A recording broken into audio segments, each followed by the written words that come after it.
I picked it up just from like 40 years of running games. So. Oh wow, yeah. So thank you for talking to us, James. It's a pleasure.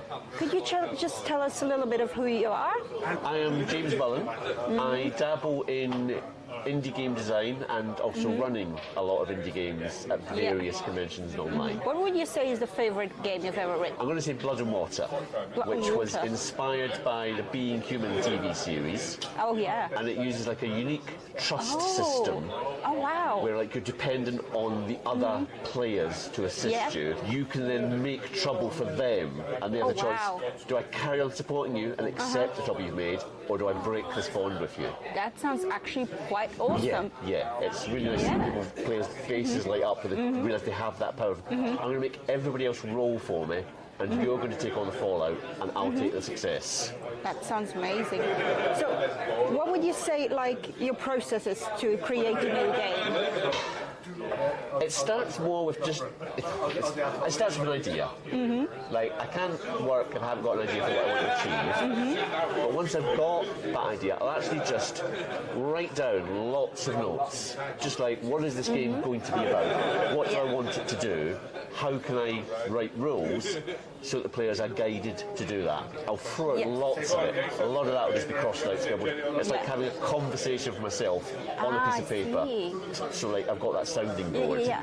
Oh wow, that sounds really cool.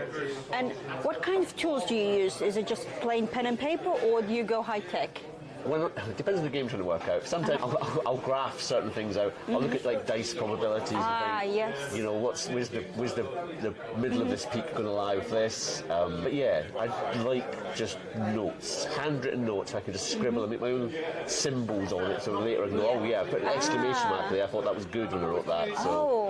So you mentioned dice probabilities. Yes. How big of a role do you want dice to play in your games generally? I'm quite happy to move away from dice. Yeah. Like there's certain systems I really like Powered by the Apocalypse. So I've hacked that quite a lot and made several different Powered by the Apocalypse games. But I like to experiment with just a mechanic. Sometimes I'll have the idea for a mechanic and I will build a game around it, or they'll both come at the same time. So like I've got a game that emulates some online dating games. I see. Using a bingo card. So you have to get a bingo to get your date.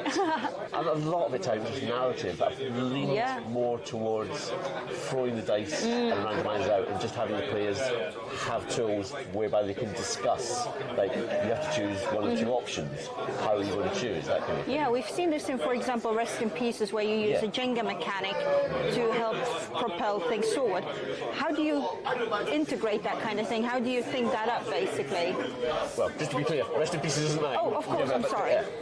Integrating decisions. You have to find what the players want to talk about.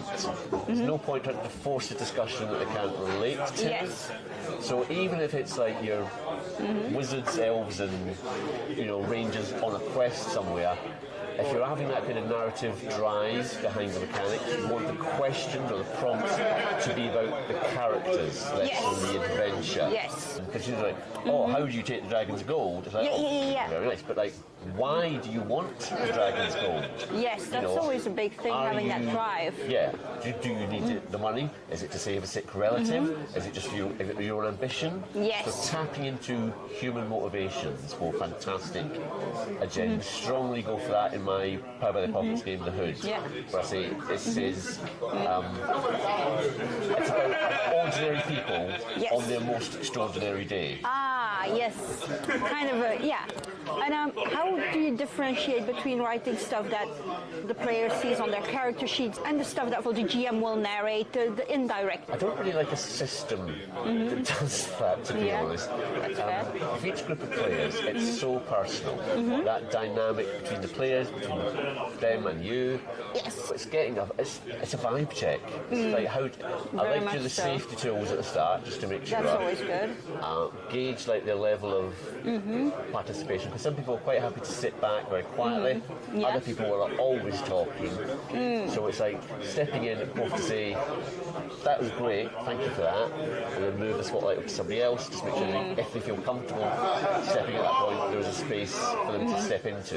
But beyond that, yeah, it's just getting a table vibe. Like, how do we all feel in this game? I would literally ask that question at times. Yeah. Like, so that we're trying to guess, we're trying to guess each other's minds. Just say, Yes. how do we feel this is going? Is it getting too dark Yes. for us? Do we want to introduce a bit of humour here, or are we Yeah. okay with the level it is? Because you were mentioning the GM tools that you use to help moderate the table, kind of. 'Cause Yeah. that is a big part of being a GM.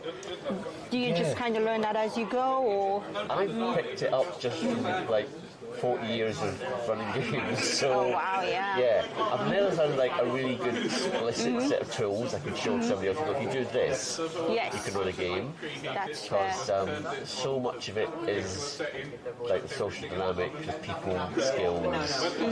You just pick up from life and career and all that kind of thing. I think it would be good if there was Yeah, kind of GM's handbook. guidance Yes. thing. I've seen people do it, but normally from the point of view of like running a good story, Yes. rather than I see.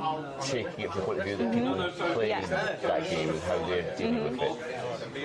Yeah, and in the writing itself, do you aim to have like a certain amount of arcs, or do you just have an idea of this is the story I want to tell?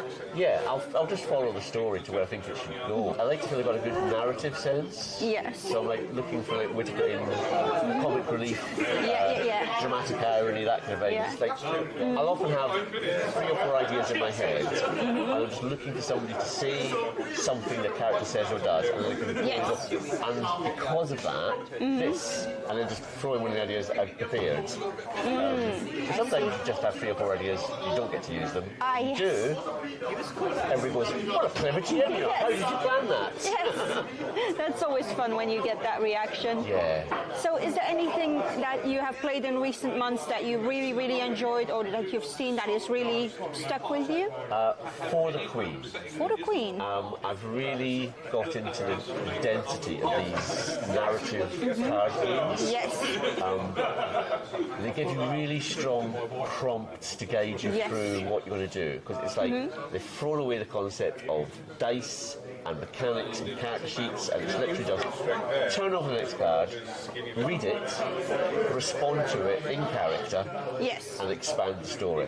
And if you've got Yes. a very focused story, if it's Yeah. like you know exactly what you want this game to do, it's not like a generic Yeah. thing, it's tightly Yes. focused, that is the best way to do it.